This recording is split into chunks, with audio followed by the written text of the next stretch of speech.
एक एक कागज जुटाने के बाद भी क्लेम की पूरी रकम नहीं दी, बल्कि कहीं तो आधा या उससे भी कम मिला। ऐसे ही कोरोना काल के कपटी सौदागरों को बेनकाब करती हमारी ये खास रिपोर्ट। ये हैं मुंबई के ट्राम्बे इलाके में रहने वाले सिराजुद्दीन खान। सिराजुद्दीन पहले कोरोना के शिकार हुए और उसी के साथ स्वास्थ्य बीमा करने वाली एक कंपनी के धोखे और निकम्मेपन के भी शिकार हुए हैं। 1,00,000 कुछ 45,000 का बिल हुआ था, 45 से 35,000 का शायद बिल हुआ था। तो 65,000 इन लोगों ने दिया था, बाकी हम लोगों ने भरा था। 65 से 70,000 के करीब हम लोगों ने भरा कैश में। और उन्होंने कितना दिया? 65,000, 2 लाख का क्लेम था। मेडिकल क्लेम है हमारा 2 लाख का, लेकिन 1,35,000 कुछ चिल्लर का जो है उनका अमाउंट बना था हीरानंदानी का, लेकिन इन लोगों ने सिर्फ जो है 65,000 दिया। सुना आपने, सिराजुद्दीन जैसे ही कोरोना पॉजिटिव हुए और उन्हें अस्पताल में भर्ती होना पड़ा तो उन्होंने अपनी इंश्योरेंस कंपनी को संपर्क करना शुरू कर दिया, लेकिन कंपनी में किसी ने फोन ही नहीं उठाया। मतलब जो इलाज उन्हें कैशलेस मिलना चाहिए था, उसके लिए उन्हें पैसे चुकाने पड़े। बीमा कंपनी से सिराजुद्दीन की शिकायत तो अभी शुरू हुई थी, आने वाले वक्त में इन्हें इसके अलावा भी बहुत कुछ झेलना था। एडमिट होने के बाद में इंटीमेट करना पड़ता है, और वही कोशिश मैंने 2-3 दिन बाद जब मेरी थोड़ी हालत सुधरी तो मैं इंटीमेट करने के लिए लगा, लेकिन इंटीमेट हुआ नहीं।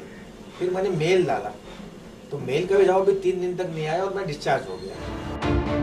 एक तरफ मरीज बने सिराजुद्दीन बिस्तर पर थे, लेकिन बार बार इनका ध्यान अपने फोन पर ही लगा रहता था कि कब बीमा कंपनी इनके केस को दाखिल करेगी और इन्हें इत्तला देगी।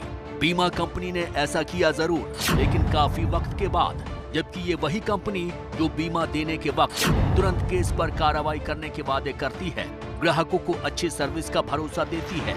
जब 2 महीने से ज्यादा वक्त बीत जाने के बाद कंपनी ने इतनी मशक्कत और तरह तरह के कागजातों की मांग करने के बाद बीमा की रकम दी, तो उसके साथ इनसे किस तरह का वीडियो मांगा गया, आप खुद सुनिए और बीमा कंपनी के अधिकारी की बेशर्मी पर गौर कीजिए।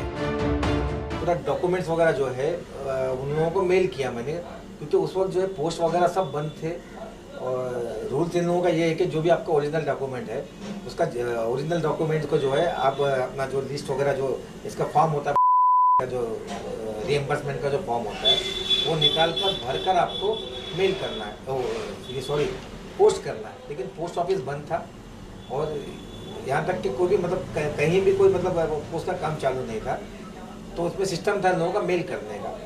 मैंने मेल किया, 3-3, 4-4 दिन तक कोई जवाब नहीं आता था। पूरा ओरिजिनल डॉक्यूमेंट मैंने स्कैन किया, स्कैन करके मेल किया, हफ्तों तो जवाब नहीं आता था। और हर बार कोई नया लोग खड़ा करते थे कि ये डॉक्यूमेंट कम है, ये डॉक्यूमेंट कम है। इस तरीके से जो है इन लोगों ने पूरा 2 महीना, करीब 2 महीना ले लिया। डॉक्यूमेंट कम है, डॉक्यूमेंट कम है, डॉक्यूमेंट लाना, फिर उसको स्कैन करना, भेजना। आखिर में जब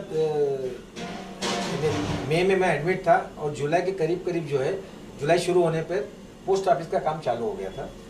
तो लास्ट में इन्होंने मेल ही मांगा पोस्ट से ही मांगा ओरिजिनल डॉक्यूमेंट। तो मैंने स्पीड पोस्ट से मैंने भेजा, वो भी पहुँचते 1 हफ्ता लगा।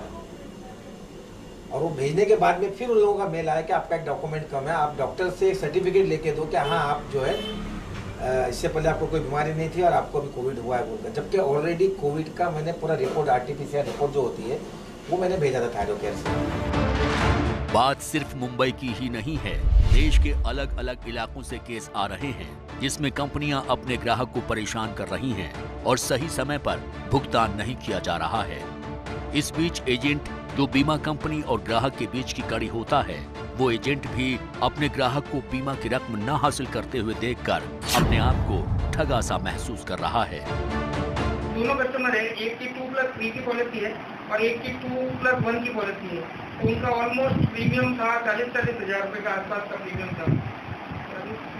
25-26 हज़ार का प्रीमियम था, वो 2 साल का था, 40-45 हज़ार का प्रीमियम हो जाता है। इतना बड़ा प्रीमियम देख के भी अगर उनका पूरा क्लेम पास नहीं होता 2 लाख का ही, तो फिर क्या मतलब। जब बीमा की पूरी रकम नहीं मिलने को लेकर हमने सवाल बीमा कंपनी के अधिकारी से किया तो हमें कई तरह के कानून, तर्क और पेचीदगियां गिना दी गईं। जाहिर है आम बीमा धारक इन्हीं वजहों से आज परेशान हो रहा है। कंपनी क्लेम ना करने का दूसरा रीज़न ये होता है कि आप जो होता है, जो हॉस्पिटल्स होते हैं वो आपको ओवर चार्ज करते हैं। जो चार्ज में जो जेन्युइन चार्ज होते हैं वो चार्ज ना होकर ओवर चार्ज किया जाता है। दूसरा होता है गलत क्लेम करना। चौथा होता है आपका डोमेस्टिक एक पॉलिसी होती है, इसमें जो बीमा कंपनी होती है इसमें आपका कंडीशन होती है 24 घंटे आपको हॉस्पिटल में रहना पड़ता है और 72 घंटे अगर आप होम आइसोलेशन है आपका, तो डोमेस्टिक एक पॉलिसी होती है जिसमें आपको 72 घंटे लगातार उसका इलाज आपका चल रहा हो। कोरोना काल में ये बीमा कंपनियां पहले तो कोरोना को कवर करने से ही मना कर रही थी, लेकिन सरकार के आदेश के बाद उन्हें कोरोना का बीमा भी अब देना पड़ रहा है। लेकिन फिर भी लोगों के विश्वास पर व्यापार करने वाले अब उनके भरोसे के साथ जितना हो सके उतना खिलवाड़ तो कर ही ले रहे हैं।